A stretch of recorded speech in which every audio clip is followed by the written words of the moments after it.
Rail मंत्रालय से जुड़े हुए हैं और रिसेंटली आरआरबी आईएनटीपीसी एग्जाम्स में बहुत सारी प्रॉब्लम्स आई थी, जिस पर आपने एक प्रेस कॉन्फ्रेंस भी की, हमने वो प्रेस कॉन्फ्रेंस सुनी।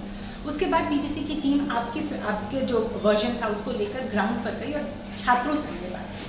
छात्रों ने आउटराइटली रिजेक्ट कर दिया कि उन्हें कोई भी किसी भी तरह की कमेटी से बात नहीं करनी, उन्हें सीधे से 20 गुना ज़्यादा चाहिए। एक तो ये अभी भी डिमांड है, और दूसरी वो कह रहे हैं कि 4th ग्रेड की जॉब है, मतलब लेवल सी में आप लेवल 1 ग्रुप सी के एग्जाम्स की जो बात करें, जिसको ग्रुप डी भी एक तरह से कहा जाता है, उसमें बोले हमारे जॉब IAS PCS UPSC की तरह नहीं है, बहुत नॉर्मल सा जॉब है, उसके लिए 2 लेवल्स क्यों?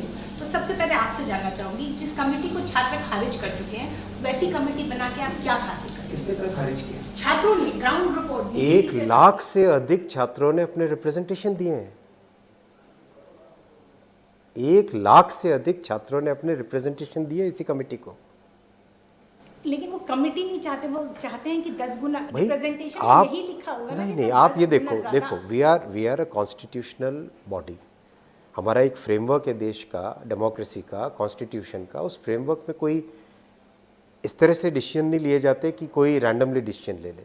हर डिसीजन के पीछे बहुत सारे लोगों का भविष्य जुड़ा हुआ है, तो हमें सोच समझ के संवेदनशीलता के साथ डिसीजन लेने पड़ेंगे। तो कमेटी सीनियर ऑफिसर्स की है जिनको बहुत वर्षों का एक्सपीरियंस है। उन्होंने ऑलरेडी जो आए रिप्रेजेंटेशन उसको ऑलरेडी उसकी जांच करना भी चालू कर दिया है।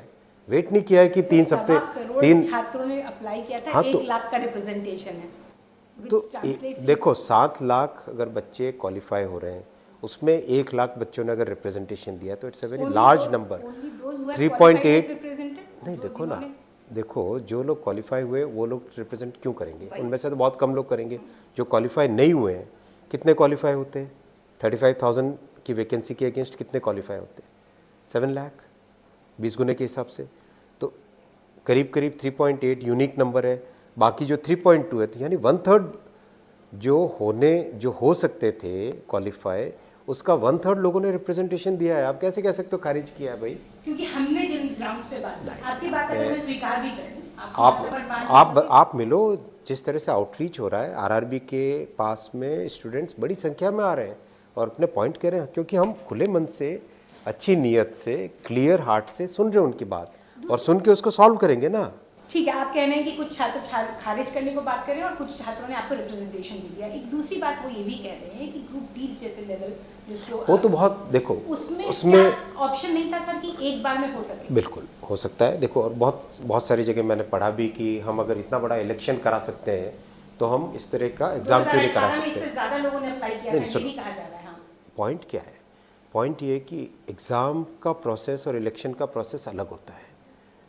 फेयरनेस बहुत ज़रूरी है, ट्रांसपेरेंसी बहुत ज़रूरी है। इतनी ट्रांसपेरेंसी है कि एग्ज़ाम की आंसर शीट भी लोगों को दिखाई जाती है, ताकि वो अपने ऑब्जेक्शंस भी उस पर रेज कर सके।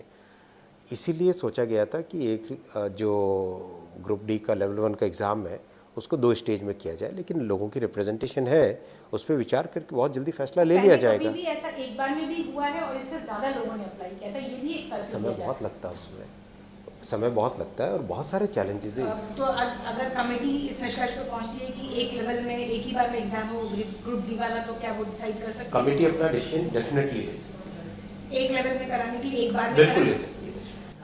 एक उससे जुड़ा हुआ दूसरा सवाल ये आ रहा है कि जब आप कहते हैं, एक आपका प्रेस कॉन्फ्रेंस सुन के एक छात्र ने हमसे कहा कि जब मंत्री जी बोल रहे हैं कि एक पोस्ट है, मतलब एक वैकेंसी ऐसी निकलती है एक बार और उस पर 1 करोड़ या 1 करोड़ से ज़्यादा लोग अप्लाई करते हैं, तो क्या ये सरकार की विफलता नहीं है कि हम इतने ज़्यादा बेरोजगार हैं? इस पर आपसे जवाब चाहिए। देखिए, रेलवे की नौकरी इतनी एक सेफ और इतनी अच्छी नौकरी मानी जाती है कि डेफिनेटली इसमें ज़्यादा संख्या आएगी ही आएगी।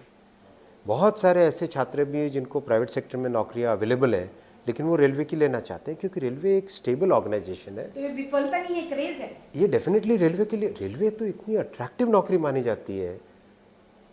इसको आप बेरोजगारी से नहीं जोड़ते, आप डेफिनेटली ये देखोगे कि रेलवे की चाहे छोटी से छोटी कोई भी अगर पोस्टिंग निकलेगी तो उसमें हमेशा ज़्यादा संख्या आएगी ही आएगी। आज की बात है क्या है? क्या आज की बात? आप इतने सालों से रेलवे कवर कर रहे हो। आप ममता जी जब रेलवे मिनिस्टर थी तब भी आपने कवर किया, तब कितना संख्या आती थी? मैं आपकी बात ये संख्या आती थी कि नहीं आती थी? आती होगी, मैं सिर्फ आती थी या नहीं आती थी? मैं इतना जानना चाहती हूँ कि आप इसे बेरोजगारी से जोड़ते हैं या आपने क्रेज से जोड़ते हैं? रेलवे डेफिनेटली एक ऐसा सेक्टर है जिसमें बहुत सारे नौजवान योगदान देना चाहते हैं, तो जितनी भी आप जब भी वैकेंसीज आएंगी ज़्यादा संख्या आएगी ही। अब आखिरी के 2 सवाल मेरे बचते हैं सर। एक तो फिलहाल कितनी वैकेंसी है आपकी रेलवेज में, और जब 3-3 साल में इस तरह की वैकेंसी निकलेगी, क्या एक्यूमुलेशन नहीं होगा? 16 के बाद 19 में निकली, 19 वाली अभी तक नहीं हुई, तो फिर अगली कब होगी? देखो, बहुत सारे फैक्टर्स हैं, इन फैक्टर्स पे एसोसिएशंस का, फेडरेशंस का, उनका व्यू भी लेना होता है। आज हम बजट की बात कर रहे हैं, आप कहाँ चले गए? ठीक है, मैं